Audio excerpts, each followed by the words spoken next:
Good evening, or I should say good morning. I guess what time is it for you, Christian?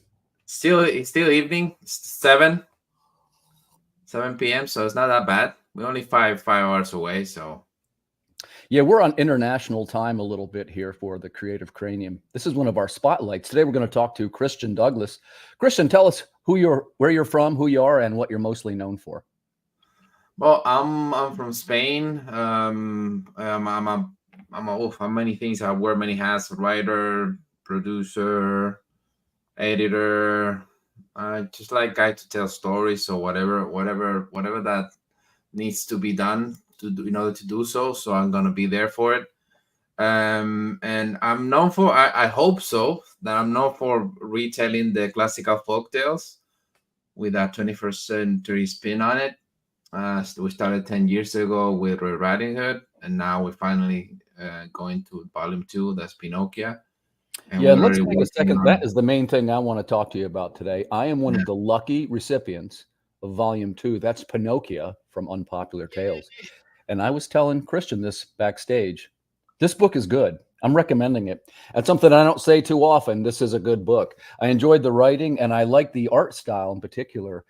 Can you tell us a little bit about how you got started on this title? On the style, you mean on comics A or little of both.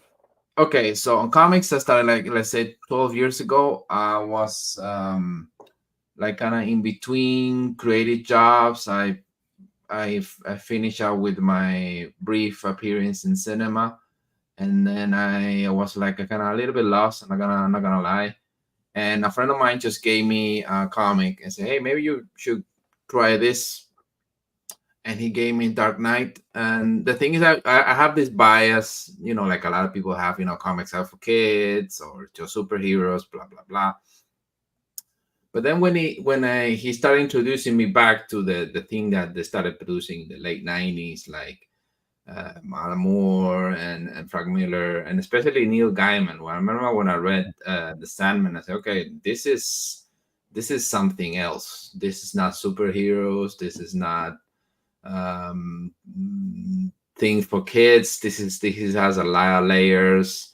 He's talking about a lot of themes, and so I said, okay, so this is an art form. And I said, okay, why not? Let's try it. And since then, I've been trying to create stories. I opted for the thing of the retelling of the classical folktales because I thought it was a very easy way, quote unquote, easy way to create something with a known IP, and but like put it on his head in a way, something similar to what Bill Wyman did with Fables, Fables, sure. but in a different kind of way because I didn't want them all to be related, all to be friends and live in the same place, and but in that kind of tone.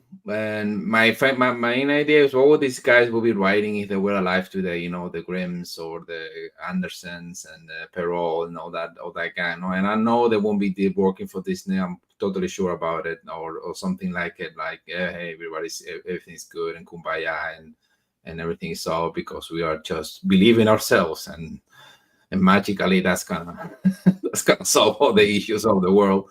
So I say, okay, so let's take this task and let's run with it. But I've done everything. I've done everything from poetry, theater. I have a theater company for many years. That's what my background. That's what I was formed in. So I mentioned before the cinema. I also did the short stories. I won a couple of awards for that. So I've been doing all kind of stuff, novels too. I've done a couple of those too. So I just like to tell stories. I'm working now on video games and animation for years professionally. So it just whatever medium there is available, and if we can tell a story or say why not, just go for it. Sounds like you got a broad plate there to choose from for different forms of media. What's Yeah, your favorite thing that's to write for? Do you like writing for novels, comics, poetry? What's your favorite? my favorite ones. I would like to say is video games. I think because it's a kind of like a new genre to a certain extent. So there's not so many things to explore as there's still very schematic in a lot of things. So rope RPG is a way, or an action game has to be on a way. So when you have something that is good and that has a good story behind it, it outshines everything else. Like for example, my big example is The Last of Us is my Oh, favorite sure. video Yeah. game, Yeah. especially the second part, because it's not about the game that is important, but it's all the story of the characters, the journey they go through. And the game is like something you do between what the action really happens. So it's brilliantly done. So and my idea is, okay, I want to do something like that. I want to put myself in a position that I can do something like that. You know, That's a something. great example of a Yeah, story-based game. Are you, by any yeah. chance, did you play Starfield? No, I haven't played that one. It's good. Oh yeah, yeah, very much so. And not for everybody. Where I was going with it, it's very kind of open-ended. There's like 1,000 planets to explore, something like that. Okay. And it's supposed to be a space world simulator. But I follow RPGs. I'm an RPG fan, all the way back to, I guess maybe Zelda was one of the first RPGs I Yeah, played. for But I'm an sure. avid gamer, so I'm right there with you. And there's definitely a pronounced effort in the AAA titles to deliver story-based video games. So I totally get what you're saying. Yeah, because the Like thing 2 years with ago, Red Dead stories, Redemption. with stories is that you can expand. That's something they always love, like to expand to make more video games based. Because normally the problem with especially with triple A games is like they're very expensive to produce because you have to create a whole game engine, you have to create a whole different assets, you have to create a lot of things before even releasing a beta test or something like that. So they want something that is very solid, very well constructed that they can milk forever. Example, Resident Evil, for example. Yeah. That was like a kind of simple idea. Oh, this is a story about an evil corporation and the zombies are involved. But then we have the group of cops, Yeah. and they've been doing that since the 90s, because that's another one of my favorite games. And the story has got more complex. Sometimes it goes too crazy, sometimes they go off the rails. But as the main as the starting point was kind of good, and some people were very good to be able to add up to that sandbox, so it has become this huge thing. So they, of course, they're looking for something like that. The thing is that it's not so easy to get, especially a writing job in one of those gigs, because you have to have like a track record Right. of Right. successful things, and again, that's not easy. But hey, I have all the time in the world, I would say. So I'm getting ready for that. Yeah, that's That's the what. main challenge, right? We only have a certain amount of time to devote to each project. Where are you Yeah, right that's why we now have with the studio mainly. That's why we create the studio, because I don't want it to be something just focused on comics or novels. Or that's why we do also 3D. That's why we do animation from time to time.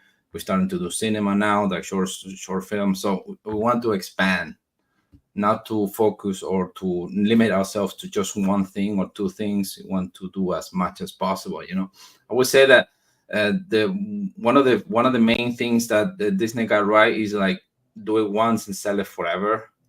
So they just expand, and that's what makes money for them. It's not just the main thing. The movie is just an excuse for everything else.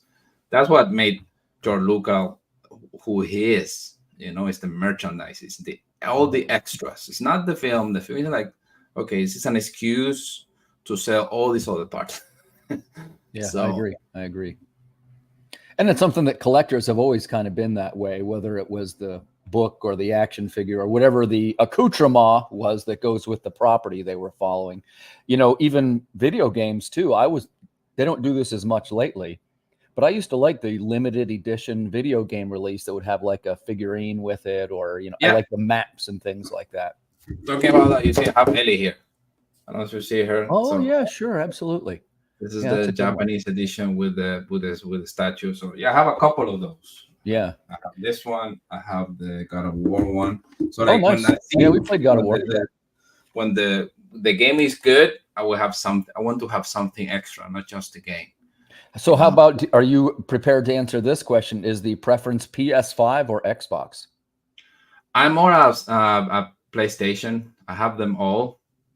I play them all. The only game that I kind of like for Xbox is Gears of War, Yeah. but you can do that online now. So Yeah. It's no reason at all for me I sort of prefer the hardware of the PS5, but I haven't been exactly thrilled with the number of AAA games that have come out from it. Yeah, but We got an Xbox as a second thing, and we use the Xbox every day because we have Game Pass for that. So it's just like a big library, but lately it's been a dry season. I would say the couple 2 years you haven't had that many. And most Right, of our like second parts or third parts or remakings or right, exactly. Yeah. or revamping old games for the new platform. So they haven't, Where because of where is that. the new? And it could be Xbox too or PC, but where is the new Fallout? Where is the new? There should be more Last of Us material. There should be more. Yeah, Grand Theft Auto. We're yeah, still on the yeah. one But we're from waiting for eight that for like years almost a ago. Yeah, decade. uh, and Fallout 4 came out in what 2014 or something like that. Yeah, So yeah, even that's that what one's was 10 was years old. mentioned before. Triple A games take a long time to do, Yeah. especially nowadays that people bitch about anything, like what happened with Cyberpunk. Oh, they were so horrible. Say, hey, dude, Was relax. Cyberpunk good? I didn't try it. It looks like I would like it though. Now it's good, but when it was released, it was a I heard it disaster. had some glitches and stuff. Yeah. It had a lot of glitches, but that's the thing is, hey, people, you have to, I think that It's they part of the screwed up a process, little right? bit there. They should have done more beta testing before releasing it, because they know that they're gonna get hammered on the internet if it doesn't work flawlessly or almost flawlessly. Hmm. Nowadays, nobody, especially because everybody has a YouTube channel now, and everybody can not only, because back in the day when you had a bad experience with something, you tell everybody you knew, but your radius of your your circle was kind of limited by physicality. Now there's no physicality really, especially if you have several social media, because you can, you know what I'm saying, so you can spread it here, you have 15, then you have spread it, you have 500, and those are gonna tell. So it's what happened with this with the movie, with this video game industry is something similar to what's happening with the movie industry. What do you Projects mean? have gotten way too big, and we have things that are way too expensive. You have too many people nervous, because you have the investors, you have the producers, you have the directors, you have the studio heads, you have a lot of people nervous. And something that Tarantino was explaining some in an interview is like there's no middle ground anymore. There is just like the AAA or the billion movie or the 300 or the behemoth, the very big things, the Right, right. blockbusters, The tent pole. or the nothing, the Yeah. very indie street budget, shoot it with your phone. There's Hmm. nothing in the middle. Nothing in the There's middle. no I got to say, middle I range. agree with you. I agree with you there. I read an article, and the guy what he showed was, I think it was 2023. It wasn't this year, but he did a map, and the map showed out of 25 of the films, 23 of them were sequels or remakes. And it really makes you go, oh boy, that's not good Yeah, standing. But it's like you say, the executives get nervous. They're in the business of making money. And, yeah, Alien 7, does better than a new yeah. franchise. Of course, mainly because of the budgets. Because um, you have to bear in mind that in the movie industry, it's not only the costs of the movie, is the marketing that's associated with the movie. That's normally the double. So if the movie costs, I don't know, whatever, 500 or 100 or whatever, you have to at least double that, sometimes Double it, right? triple that, Yeah. because that's the marketing budget, which is crazy also, because it's It's something hard to believe. you And shouldn't have to that's spend part that of the much money. problem, I think, too, with the video games, because it Yeah, is, they're AAA. So it's the same thing. We're seeing remakes and reboots, and they have these hundreds of millions of dollars of marketing budget. One of the statistics is that, and this isn't new, it's been this way for several years, but the sale of video games by itself is something like 3 times the amount of movies and yeah, music combined. yeah. So It's it's like the video games dwarfs everything else now. And even their budgets, the budget for just the music is more than most movies are in a game. So it's hard to believe these kind of ballooning costs. Yeah. No, the thing is that what happens is that things got way too big, way too fast, and especially when you have people who are not creative and in making decision, or think of who think they're creative, because that's something that Zappa said Frank Zappa said a couple of decades ago. When I started in music, the producers, the exec didn't know anything about music. They were old people who just, oh, who is this hippie, whatever. But now the producers are, they think they're hip, they think they know about it, and so they want to have input on what you create. And no, you're not a musician, dude. You're not a creator. You're not a writer. So shut up, sit there, don't bother me. So, and that's the thing that's happening a lot nowadays, especially when you don't have a name behind you on the get go. When you give you when you're hired to do a movie or a project or whatever, there's a lot of people that's just gonna make decisions for you. Because they're the one that have control on the money, that the producers. That's what happening, for example, nowadays with Lucasfilm, with the whole Kathleen Kennedy and all that jazz, is that she's the one really making the decisions. It's not the directors, not the writers. Forget about that. No, no, no, no. She's the one that she's the buck stops on her. She's the one that says yes or no. She's the one that greenlit things. Right, And the right. things that she thinks she's Spielberg, or she thinks she's Lucas, or she thinks she's, because she knows these guys since forever, and she thinks she's a creator. That's the thing. Not really, lady. You are not really a creator. You were in the right place in the right time, but you're not a visionary. You know how to tell stories, Right. and the thing, they give you the keys of the kingdom, and oof, It's and especially when you are in that position, it's very hard to let you go, because you have a lot of people to respond to do that. So Christian, you make a good point there, because I sometimes use the example of, because by the way, I love Star Wars. I'm not a hater, but yeah, for I sure. will agree Who that doesn't? most of the latest efforts have been pretty weak. Oof, And it's terrible, compared to, yeah, they're very weak. Let's be honest. They're terrible. terrible. People can't wait to not watch them. Like when I was a kid, something Star Wars was always going to be cool. Now it's almost always something kind of uncool, but I'll save that for another day. Where I'm going is that if you look at how Kathleen Kennedy approached the franchise versus how Kevin Feige approached Yeah, the Marvel franchise, yeah, like he did this sort of very loving, and it was very far-sighted.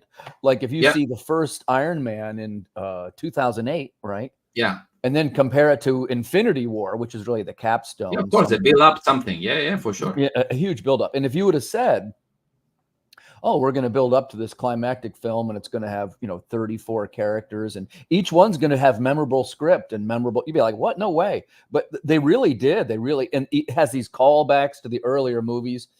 And I guess what I'm saying is maybe Kathleen Kennedy might have been better served to approach it that way, with more on the fan service and less new direction or whatever you want to Yeah, call but it. she also need to know how to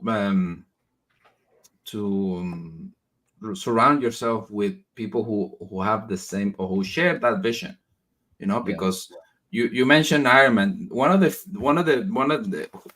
person who built Marvel, I don't think it's Feige. The person who built Marvel was Favreau, Oh, John. sure. That's Yeah. the guy who built the Marvel universe. Sorry, Kevin Feige, you don't know, not he didn't do it. It was him. He was the guy who set up the tone. So he said, "Oh, this is gonna be Yeah. serious. Hey, this is gonna be And he good. made the Hey, visual look of it too. we're not gonna go with shitty CGI. Hey, we're gonna tell the story. Hey, these characters are complex. Hey, Mm. he said that it's like he did the pilot. If you know about anything about cinema, about TV, the guy who directs the pilot, who set up the whole thing for the whole run of the series. So he sets the tone, the characters, the ambiance, the everything. So that, and he was the one who did that, and he also did it when he went to Lucas. He did it with the Mandalorian. So Yeah. this is Yeah. a Yeah. guy Yeah. who Sure. knows what he's doing. Yeah. So he's maybe the best at it. Of course. So you need to give the keys on the kingdom to a guy like him. Okay, that he has a vision, he has a style, he knows the material, he knows how to work with, who surrounds himself with really amazing talent. So that's the person you give. You don't give the keys on the kingdom to somebody you kind of know and kind of like and kind of fits a quota, and because she's this gender or whatever, or no, no, sorry, Yeah. sorry. That's not how you handle business. You need to be very. And the thing is that the guy that I think is Iger, the CEO they have now at Disney, they're starting to get it. They say, oh, we're not gonna do we're not gonna produce more. We're gonna do more quality because, of course, they're drained. It's like they're burning money. It's like the scene of the Dark Knight when the Joker started to burn money, piles of money. It's stuff like that. But not once. They have done it several times. So it's become very crazy. And the thing is that when you talk about a big company, they have shareholders and they don't like that. They don't have like you have a falling quarter and another falling quarter. Oh, right. and no, we just lost like 500 million on this. I said, what? 500 million? What did you do to lose 500 million? Oh no, the audience didn't get it. I said, what? And that's your excuse? How much are we paying you? Right. So that's the thing. But so you need to have. That's why I love when they hire James Gunn to get the DCU, because he knows what he's doing. He's a guy that has vision, that has that knows the material, that know how to surround himself with good people. They can put the right people in the right places. You need somebody like that who's very good at. I thought he was off to a good start with some of the stuff that he was building, and I liked even some of the. Zack Snyder too got a lot of hate, I thought, and I thought some of his stuff was pretty good. Some of his stuff was good, but he needs to be. Did you like Man of Steel? Yes, that was Zack Snyder, right? But the only one that I like, the rest are.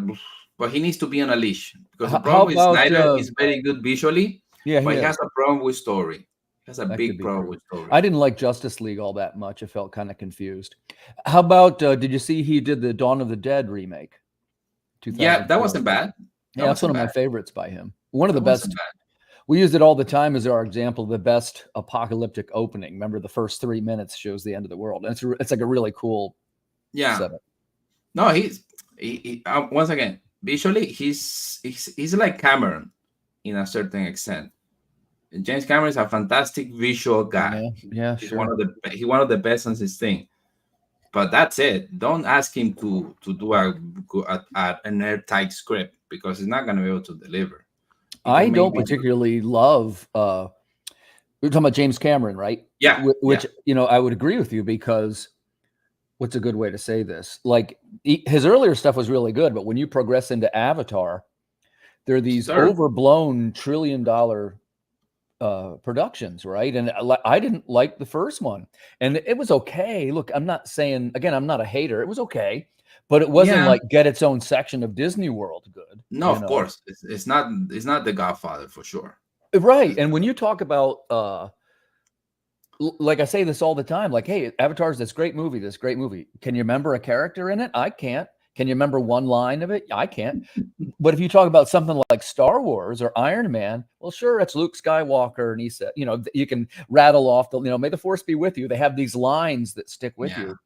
Avatar's not like that. And I think that kind of proves your point, Christian, because you said it's great visually, but the story. Yes. And that's a problem with everything nowadays. It's just, it needs to be incredible. It's something, it's what happened also a lot with comics. So you have in the big two, you have this amazing artist with amazing skill that are mind-blowing, but the stories is weak, very weak, because they don't pay attention to that, because there's nobody at the helm that's paying attention to that. What they do is they have what I call the spaghetti strategy, that you just throw pasta to the wall to see which one sticks. Yeah. And okay, so that's the one we're gonna do. And they overflow. There's a strategy in business called dumping, in which you just throw things out there, and to overcrowd the market, so you destroy your competitors. And that's why they have 30 releases every week or something like that each. So 30 DC and 30 Marvel. It's like, why? Because they know the stores, they don't have that space to put anything else but those two. So Image is struggling, Boom is struggling, and of course, forget about the indies. The indies are boy, I tell you, when you look at the numbers of comics publishing, and I know you and I both we're small publishers, right? So we look at the numbers. The numbers are atrocious, folks, and it's to a level where I was recently at the Ringo. First of all, thank you very much for inviting me. I was a guest of Comics Wellspring at the Ringo Awards in Baltimore, which I love to go because it's great for networking and you meet all these great people and it's backstage at the industry, right? Yeah. But then they show like some of the sales numbers. And of course, I've been around comics a long time. And it was, oh my, like, these numbers are terrible. And what they, like not even a tenth of what they were. I always used exaggeration. In the 1940s, before there was all kind of streaming media and this kind of thing, you could buy a Shazam comic book. That book might sell 1 million or 2 copies. And of course, they were only 10 cents back then. And I'm not saying that, we'll never sell 1 million copies again. That's impossible. I get that. But, Walking Dead #1, a huge title, sold something like 6,500 copies. That's the first time around before reprints. It's gotten since more popular now. But where I'm going with it, somewhere we are missing the boat on how to promote these great new IPs, even for the really good ones, like The Walking Dead, which I'm mentioning. Most people love it. Yeah. Selling 6,000 copies is not very impressive. No, in the States, no, that's a very ridiculous number. Yeah. But the thing is that it's just they get lost. And that's what happens. That's why you and I, we have to go out there and promote. Because so let me ask you this question. Yeah. Christian, what can we do as small publishers to get noticed amidst this deluge of material? Well, first we have to produce less and focus more on quality, more than quantity. That's number one. Because I see a lot of small publishers and medium publishers trying to play the game the majors play and overflood. And every month is a new release. And their books aren't as good. Yeah, and the thing is that the thing that we copying the majors, they're gonna magically there's gonna be they're playing the same model. They're just throwing spaghetti to the wall to see which one sticks. That's one. So do less. It's like one of the tenets of the Tao. No, if you want to achieve more, do less. So not saying so. No. Don't do more. Focus on doing less, but with more quality. That's number one. Number two, you have to think of this as a global following. What you need to build. You don't need to circumscribe yourself to the US or to UK or to Europe, and not to one language. You need to know that you have to expand. That's why, for example, that's why we publish in 3 languages and want to expand to a 4th one next year. What are your languages that you do right now? We do Spanish, English, and Japanese. Nice. And we want to do the French. That's going to be because that's the key one in Europe. That's the one where they sell the more. So you need to expand that reach. So you need to publish in several languages. Another thing very important I do a French language, but it's it's what they call a Canadian edition. I understand Canadian French is a little bit different than European French. Colloquially. Oh, it's not the bande dessinée. It's not the big well, album. sometimes people say, and by the way, I do not speak French, so don't go by my knowledge. But sometimes people say, "Oh, Montreal French." Like, Montreal French is somehow not as pure as European French, which is very possible. Look, I live in a house with a lot of accents and a couple languages here, so I get it that there's different. Yeah. No, but I mean mainly the market, but because I think that the Canadian market is very tied to the American market. Maybe this, as you mentioned, maybe there's a French part. Yeah. I think a French person could understand it still. Yeah, for sure. It's the same language at the end of the day. Yeah. But I don't think it's as big as in France. I give you one piece of information. The first edition normally in the US, even for like the big ones, it's like 10,000 copies. That's more or less what they print of anything. More or less 10,000 copies. Okay. Yeah. Especially if it's not like big name attached to it. In France, it's 100,000 copies. See, that's real. Those are good numbers. And when you talk about, we were talking earlier about small publishing, and when I say rough numbers, like it seems very realistic to me that a hot issue of a current title could sell 100,000 copies. And I don't think that makes me a crazy person. Remember, I'm talking about a world where comics used to sell in the millions easily, multiple issues. But I think there's 2 other things that we need to do, which is I think right now we've kind of researched the market and we learned, hey, people kind of like comics still, even though it's 2024. I would say they probably like it a little bit more than my generation. I'm a little bit older than you, Christian, but in the 70s and 80s, comics weren't really too cool. And even the TV shows and movies we had, they weren't really too great. We liked them and everything, but they weren't too great. So we've crossed that corner to where if you were talking to somebody at a party about Iron Man or Hellboy, you're very likely to have a couple people go, "Oh yeah, I freaking love Hellboy," or whatever the shared thing is, right? So we got that beat. The next thing is we've got to somehow bring it back to not just a collectible, but as a reader item. Like, it could be the price point is the problem. I'm not sure. But, you used to always, you could have a comic with you, take it somewhere and you would read it while you were waiting, and it's kind of like a fun thing to have. Yeah. This is one man's opinion, but I don't think you get that same experience on a phone. I've got a phone, a Kindle, and an No, iPad, and no, no, it's I not don't the read same. any of them. I just don't like to read No, that no, way. no, not the same. It's not the same. No, no. What I saw, what I saw in Europe, the markets that are expanding, and what they're doing is they are selling is more ubiquitous than, for example, the US or Ireland or the UK. It's not like specialized stores only sell comics. It's like the kiosks send the comics. So and the shopping in the supermarket they send the comics. But they send all kind of comics, not the two, not the big two. They have a whole section, like you say, it's a reading item. So the father buys the newspaper, and and he buys a comic for him, and he buys a comic for his son, and maybe he has buy one for his wife. Right, So it's right. a reading item, okay? And that's something we have to recuperate. And another thing that we have to do is, especially for us, I'm talking about as an indie publisher, we have to be selective with the store that we work with, because that's why I don't work with the big distributors, because I don't want to send hundreds of books and to see if they're gonna sell, if they're not gonna sell, and maybe they pay Well, me, right. maybe they And, don't pay me, Christian, you maybe they make a great destroy my point there. books, and nope. Listen, I'm right there with you. I'm Nope. not sure. I don't always know the answers, but I'll give you this. I'm not sure the answer for the modern creator. It used to be, hey, you get your book into the previews catalog and it gets into the comic book stores. Well, the truth is that's a good thing. But the sales numbers, again, don't justify the retailer carrying your book. Like, you'd be better to do a one-time event and do a signing there and bring the inventory with you. That'd be like an Yeah, example, because you'll yeah, make much more. If you take the national, and I'm speaking for myself, I don't have that many of big deals, but I like to be transparent to people. Mine is I'm on a publishing deal where I get 10% over everything over above 6,500 copies. But let me tell you, I never hit the threshold of the 6,500 copies. So basically, I get the page rate for submitting the story in the first place, and I get the credibility of having a book available in comic stores. But I really, real money, I don't make anything too much once they go yeah, into the store. yeah, Because it's not because anybody's doing anything wrong. I'm happy. They've been great to me.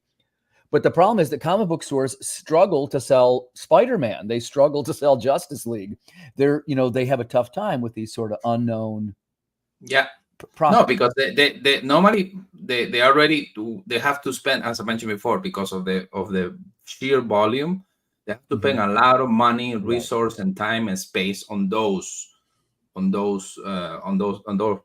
of the market, and they totally neglect the other one, the one that is growing, because indie comics is growing Yeah. Yeah. exponentially more It than they. does seem right. Well, at the same time that we're seeing, and thanks for bringing this up, Christian, because I agree with you 100% on this one too, which Yeah, is as we're seeing sort of the decline in modern published comics and even the notorious sales decline numbers, we're seeing the indies eat up those gains a little bit, right? yeah, And yeah, it because used we're to doing be, something different. We're not doing superheroes all the time. We're not right? doing, Yeah. the usual stuff. Yeah. We're I not don't do any. doing Do you do any hero Lovecraft books all the over there time. at, We're doing other stuff. do you do hero books over at your I studio? don't do any superheroes. I I don't have a either. very strong opinion about that. I have said it many times, and I'm gonna say it again. For me, they are the cancer of comics. Okay, expand on that. That's a great ringer there. Let's hear that statement. Superheroes are the cancer of comics. We have to stop doing them for a while, at least, because the first thing that anybody who's not in the game think when they think of comics, is superheroes. Right, right. Especially in And no, America. everywhere. Well, yeah, exactly. In Especially in Europe, they America. got a little bit. In Japan, some other stuff. But Yeah, yeah, yeah. In but France, I it's agree with different, you. and Japan Yeah, is different. Yeah, for yeah. sure. But I Especially agree in with the you. I US agree with your and statement. the Anglo-Saxon world, let's call them. Okay, it's not only US and the UK. In Ireland, is very similar too. Even Spain is kind of similar too. So we have to stop, because this is an art form, people. Okay, this is not for kids, because they have the same prejudice that I had 12 years ago, where I didn't know. Oh, this is for kids. Oh, this is superheroes. No, no, no, no, no. This is an art form. Okay, like cinema, like music, like painting, like sculpting, is not circumscribed to one genre of telling stories. It's not circumscribed to kids. So we have to stop doing that. Stop altogether. Or if you are, if you are Alan Moore, if you are Frank Miller, yeah, of course you can. Those 2 or 3 people can still do superhero comics, but that's it. Everybody else should stop, because you're not that good, and you're making everybody else look bad by doing so. Okay, so again, my opinion. I know a lot of people don't like this to hear this. Oh, because there have been so many years and blah, blah, blah. Yeah, but you have to stop doing it. The one that Okay, cracks me up, slavery for 300 years, and we stopped doing it. So listen, no. I get this all the time. When I say all the time, I've had this a few times. Like people sometimes submit to me because I'm a small publisher. Maybe I'll want to publish their story. And generally speaking, when it's a superhero story, and the person might say something like, "Hey, well, I want you to sign a non-disclosure agreement before you can read my superhero story." I want to go, buddy. Superhero stories are the least original. Because they always got this great idea, and it's, well, he's an alien from another planet and he gets these powers, and I'm like, dude, that's every superhero. There's nothing original about this. So I guess my point is that it's been, when I say done to death, first of all, I like superhero stories. There's a couple of good ones, right? There's some great ones even.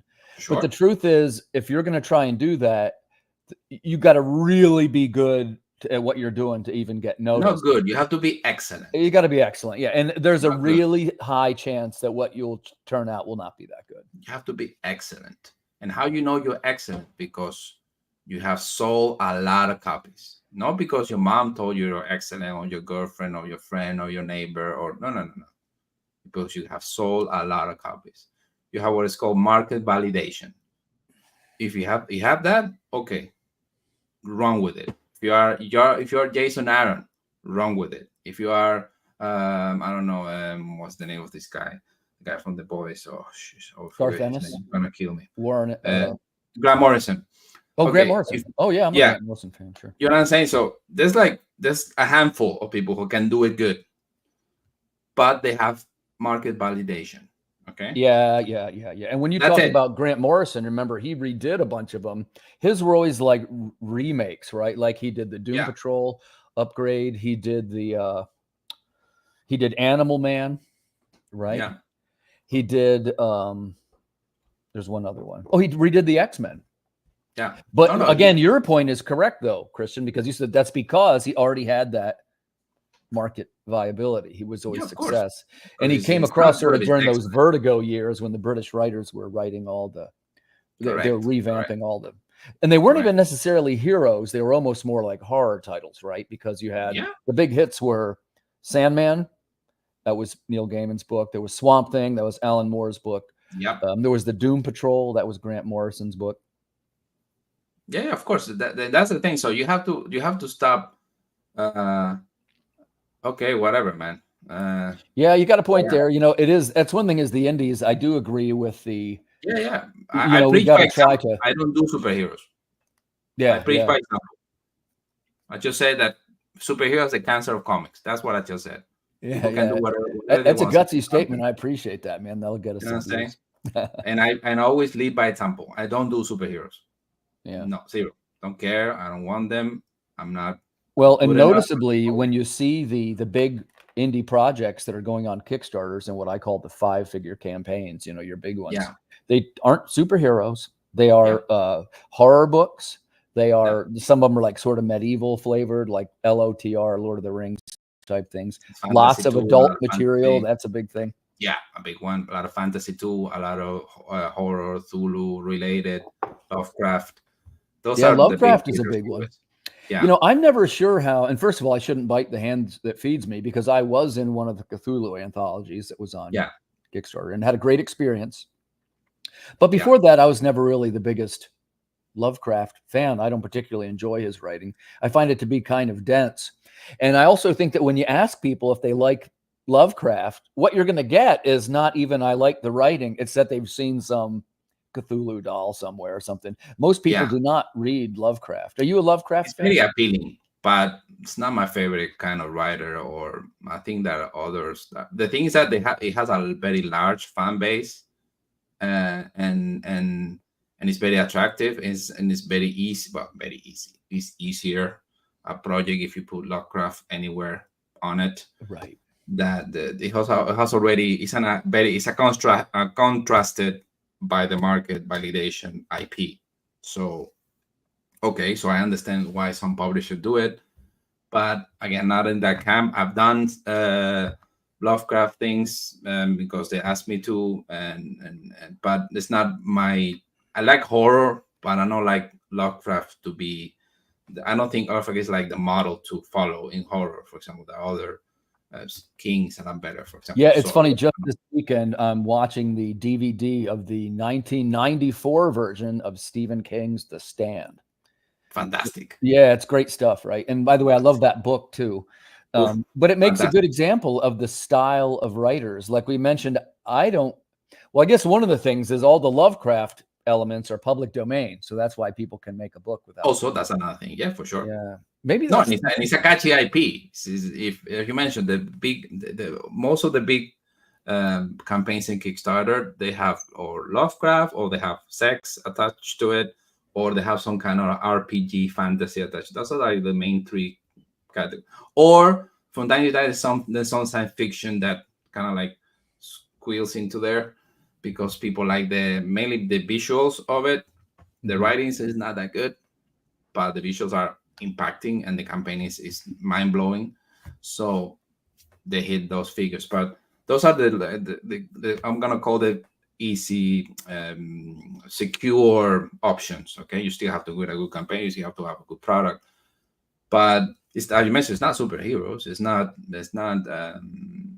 empowering minorities, and right. you're doing something very niche, Right. and you want to give it to the mainstream. You want to spoon fed the mainstream with that, and the mainstream say, I don't want this, dude. I But by the way, understand. you bring up a great point. You bring up a great point because I don't actually have anything against those things like you brought up, but I have noticed that it doesn't help the sales, right? They put it out there to frame like sort of an argument, like, well, if you don't like this, you're bad, right? But well, no, Yeah, just give me a good story. I don't really care who the character is. I of just like course. the story.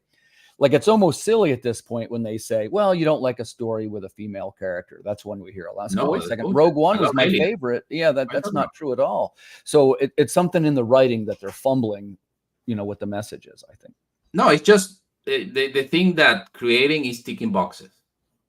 Oh, it needs to have a female, it needs to have a strong female character, or it needs to have a LGBTQ, so it needs ticks all these boxes in order to be good. Yeah, Not yeah, really. not good. That if creating something successful is a formula, then everybody will do it. Right, yeah. Lightning It's in a math. bottle, man. It's lightning in a bottle. That's it. No, it's a lot, and it's a craft, and it takes time, and it takes, and you have to have a vision, and you have to be stubborn, and you have to keep honing at it, and you need to put in your hours, and so it's not an easy thing. You know what I'm saying? Yeah. I like what other people do with the Lovecraft universe, but also influenced by. Yeah, of course. Yeah, for sure. Exactly. Yeah. Go Yeah, there. good to see I you, totally man. agree Good with to see Michael. you. Yeah, for sure. I'm And kind of I in that guess camp. some of that might be because of the public domain thing. At least I assume that's one of the reasons. Yeah, one of my favorite things from let's call it Lovecraft inspired is a book made by Alan Moore called Neonomicon. exactly, the Neonomicon. Yeah. By the That's way, what a good. disturbing book that is. Yeah, that's one of my favorites. Look, I That's love Alan fantastic. Moore. I think it's Unapologetically, Alan Moore. I still think he's the best writer. That was a great book. Alan Moore is for me is the guy in comics. Yeah. It's like whatever And he says. possibly that was the most Lovecraft of all the books. Remember, because he even had the language in there, and Yeah. the guy that No, came out of and the he also do painting, the it was weird. letters. He did the letters in the edition, and so Right. he kind of like he did what he normally does. He ran with it.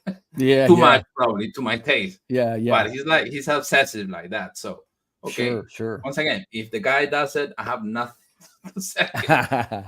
Like So, the boss. man, that was we got some great comparisons there, but we talked a little bit about success, right? And I just wanted to ask you, maybe one of our closing questions: what does success look like for your studio?